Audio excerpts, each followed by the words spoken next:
Okay, are we recording? Hold on. Yeah, we're recording. Okay, so we're listening to Dave Funk.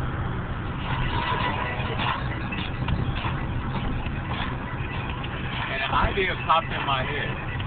I don't know if Rachel agrees with it, but I'm going to go ahead and say it. Alright. I'm listening to it. Dave Funk is obviously the artist that we put in the last vlog that when we were at Brick Oven Pizza.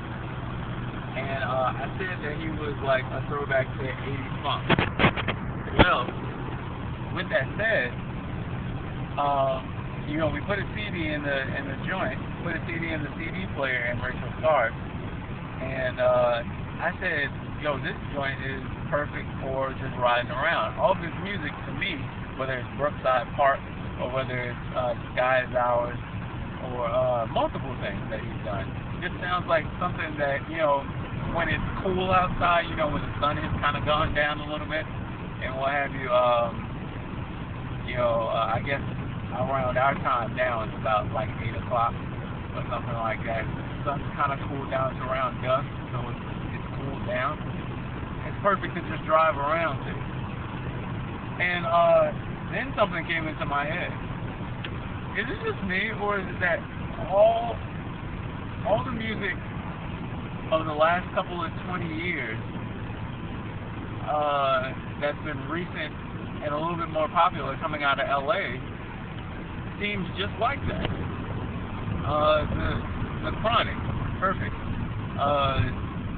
Back and Forward, to me, seems like a car-driven song. Car-driven album. And what have you. Like, you can literally pop that on and just drive and, you know, go from beginning to end. Ice Cube's Today Was a Good Day was like placed, you know, the whole thing was him just riding around. Like, the whole video was just based on him riding around in his car. What do you think? What's the consensus, Rich? Well, sadly, I'm not as up on my lyrical and musical history, but Today Was a Good Day. I would definitely agree. It's like the anthem for driving around in your car on a Sunday or a Saturday or something. Right. You know what I'm saying? Like, The Chronic, to me, like I said, seems like an album where you could just sit around and just drive to it.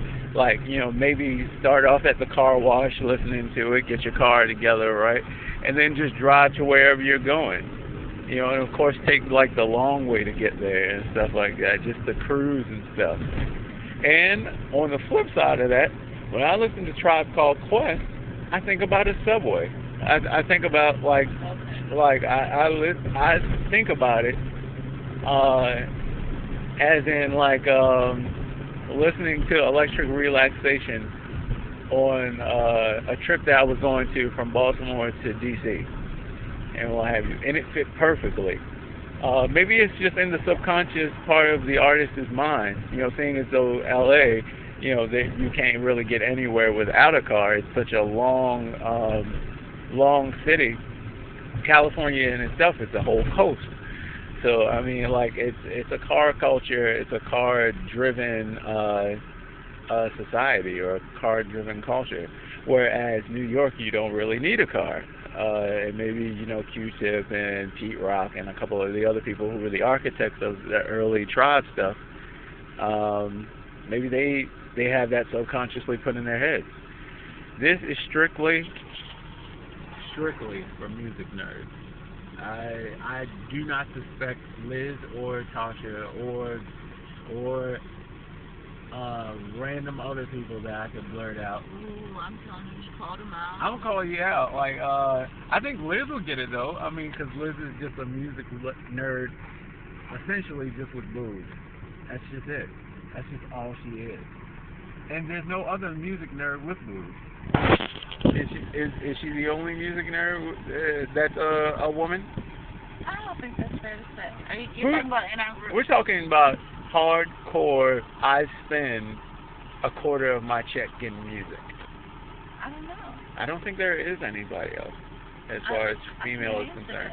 In our group. But then, yeah, in our group. I know plenty of female music junkies.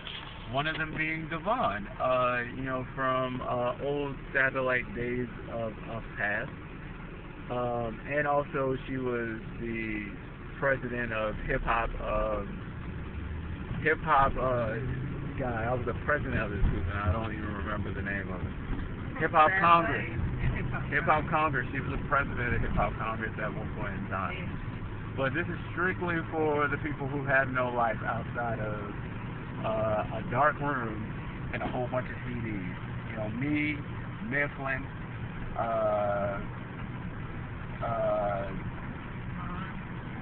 Ron, us, the people who don't see sunlight. It's for us. You ponder this, you get back to me, leave it under the comment section. Tell me what you think.